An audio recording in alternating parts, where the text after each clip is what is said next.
तुम्हाला पण माझ्यासारखं असं कधी कधी होते का की सकाळी सकाळी जाम अशी भूक लागते, मग मी काय करते ना, पटकन अशी पोहे बनवते आणि पोह्यावरच ताव मारते. दुपारच्या वेळी गरुलाच्या पप्पांनी मस्त अशी पपई कट केली होती. आता ही दिसायला जरी एवढीशी जरी असली ना तर जाम गोड होती बरं का ती. आणि त्या पपईमध्ये ना बियासुद्धा कमी निघाल्या होत्या. बहुतेक की गावरान असणार त्याच्यामुळेच यामध्ये बिया कमी निघाल्या.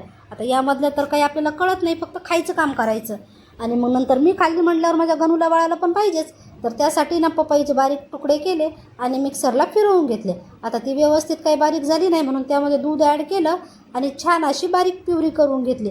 आता ह्या प्युरीमध्ये मी ना थोडंसं वेलची पूड पण टाकत असते, पण सध्या काही टाकलं नाही. सिंपलच अशी त्याला प्युरी बनवली आणि ती त्याला सुद्धा खूप आवडते बरं का, तो देखील आवडीने खात असतो. नंतर संध्याकाळी स्वयंपाक वगैरे केला, असं सिंपलच रेडी झालो आणि मग गेलो आम्ही जयंती साजरी करण्यासाठी.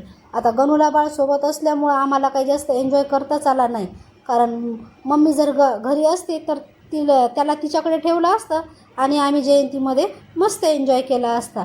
आता तो सोबत म्हटल्यावर लवकरच घरी यावं लागलं. मग छान असा एक फुलांचा हार घेतला, मेणबत्त्या घेतल्या, आपल्या बाबासाहेबांना हार अर्पण केला, मेणबत्त्या पेटवल्या आणि त्यांच्या पुढे नतमस्तक झालो आणि थोडा वेळ एन्जॉय करून मग घरी आलो.